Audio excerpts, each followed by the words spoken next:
This is the new Kia Ceros. It's based on the K1 reinforced platform. We'll come to that in a bit. But the headlines for this car is going to be the cabin space, lots of standout features, which I'm going to come to in a bit. So make sure you watch this video all the way to the end.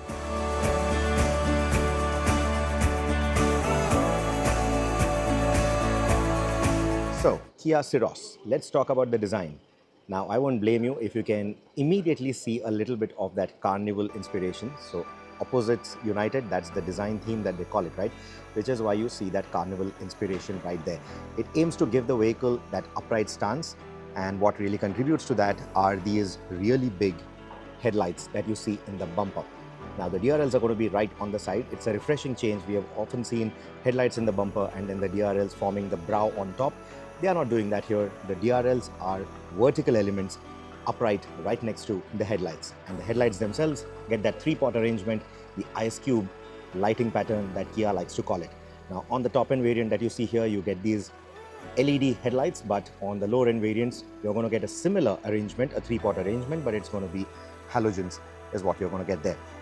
You get that clamshell bonnet on top, and then you get this gloss black applique right beneath to break the monotony. Now, there will be different colors on offer. This is going to be the signature shade, and I think this one looks quite nice. You also get a camera in the front that you see here, and you are going to get 4 parking sensors in the front as well. You also see that satin finished insert in the bumper to replicate the look of a rugged skid plate. A matching finish for the Kia logo as well. And then once we look at the side profile of the car, that angular profile continues, that angular design theme continues. Look at the wheel arches. Now they integrate with that headlight element. The glasswork extends all the way back, very neatly goes into the wheel arch. The wheel arch itself, nice and boxy. A very different design than what we've seen from any of the Hyundai or Kia cars so far.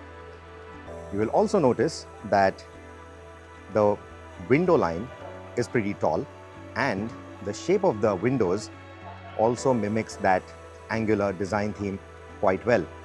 Moving to the rear, now you see these really high tail lights, very high mounted tail lights. You get a high mounted stop lamp as well. So especially in traffic, this is going to be quite good. People are going to immediately notice your car, and they will know when you're coming to a halt much easier. Now the wheels, diamond cut wheels, or Kia likes to call them crystal cut alloy wheels. You're going to get 3 sizes. The base variant is going to get 15s, the mid variants will get 16s, and the top end that you see here gets 17 inches. Again, a very interesting design theme going on there with the wheels. Again, continues to mimic that angular styling, right? So I think it's quite nicely done. It's a refreshing change from the typical designs that we've seen with many of the Hyundai and Kia cars. Now, this will not be offered in dual tone combinations, so no black roofs, white roofs, etc. At least as of now. There will be 8 monotone colors on offer, and the color that you see here, the frost blue is what they call it, that is going to be the signature.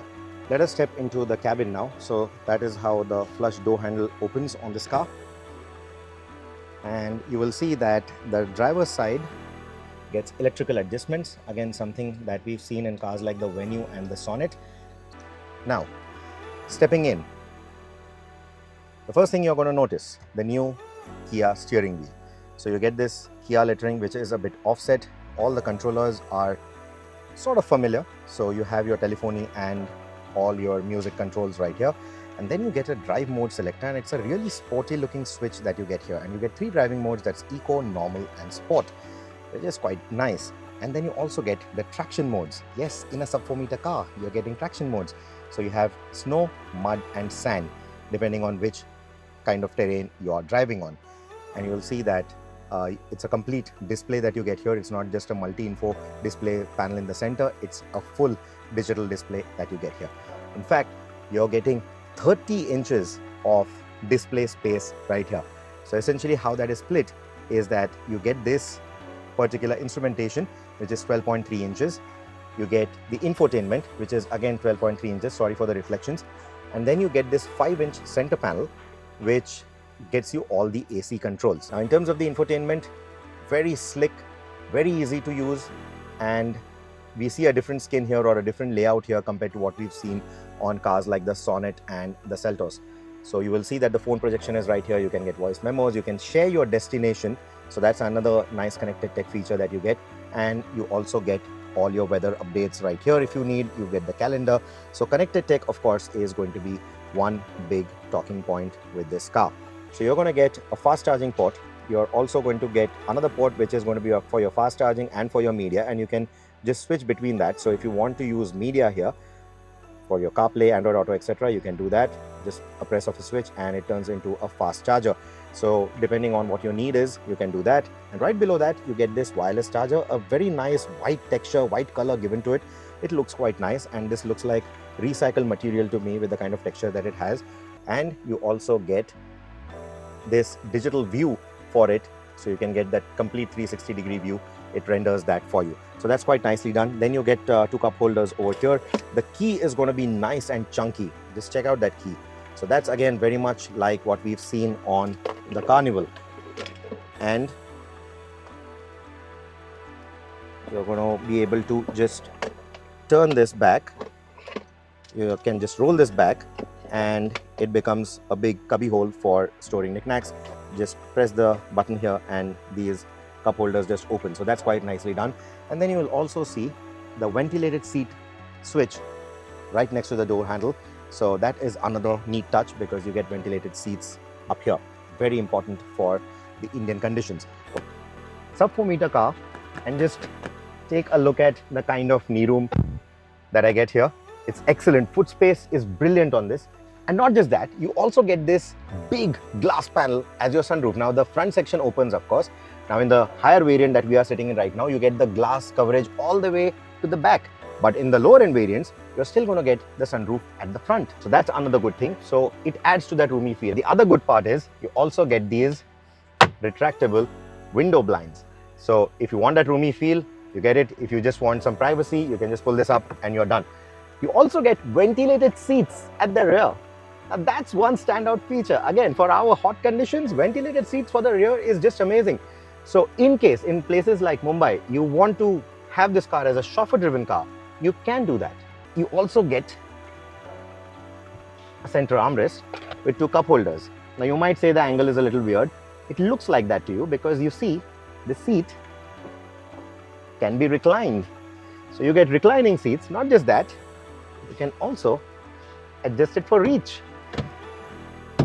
I think Kia has just thrown everything at the rear seat in a sub 4 meter space. Reclining seats, reach adjustable seats, ventilated seats. What more can you ask for? What about the boot space? With so much customizability in the rear seats, it's going to rob into the boot space, right?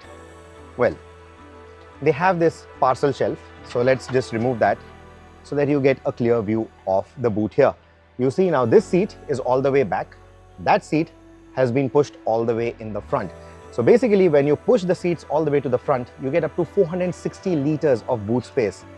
So for all you number nerds out there, that's more boot space than even the Seltos, which is at about 430 something.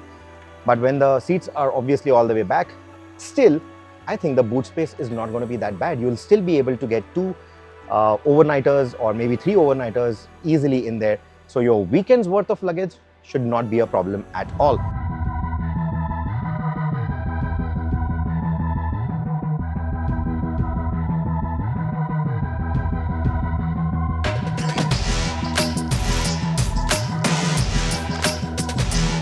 Now, in terms of the safety, what you are going to get standard are dual front airbags. You're also going to get the front seat side airbags, the side curtain airbags.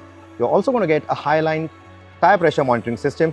ABS is obviously there. You also get the brake force assist, ESC, VSM, etc. There's going to be front parking sensors that I spoke of. That's 4 parking sensors in the front, 6 parking sensors in the rear. You also get the 360-degree camera. Now, that is not going to be standard, however. You do get ISOFIX style seat mounts at the rear, and you get 2 adjustable headrests at the rear, not 3. And you can also turn off the front passenger airbag using a switch, and that again is going to be a standard feature. The other big deal is going to be 22 over-the-air controller updates. By controller updates, I mean that OTA or over-the-air updates are not just for the infotainment, but also for certain control modules within the car. So if they figure out that there is some software glitch for some particular component that can be fixed with just a software update or a software reset, they can do that remotely over the air, right? So the vehicle diagnostics that we saw on the infotainment, that can happen that way. Finally, under the hood, this is not an electric, despite what the face looks like. You're going to get ICE variants only. So you get the turbo GDI 1 liter engine, the 1 liter petrol. We are very well versed with that engine, but this will be the only car in its segment to offer a 6-speed manual transmission with it. And this particular car, we saw the 7DCT batching. So for the automatic, you're going to get the dual clutch 7-speed transmission with that 1 liter 120 horsepower direct injection petrol engine. For diesel lovers, there's still going to be a diesel with this car. You're going to get a 1.5 liter diesel, which is going to put out about 115 PS of power, and that's going to be available with a 6-speed manual or a 6-speed automatic transmission. Now, in terms of the positioning, this will be placed between the Sonet and the Seltos. We've seen that with the updates given to the Sonet and the Seltos, there's a huge price gap between the two cars now, and this car is what will fill that particular price gap. And like I said, tons of connected tech, tons of features, tons of space is what this car promises. So it should, in theory, justify that price tag.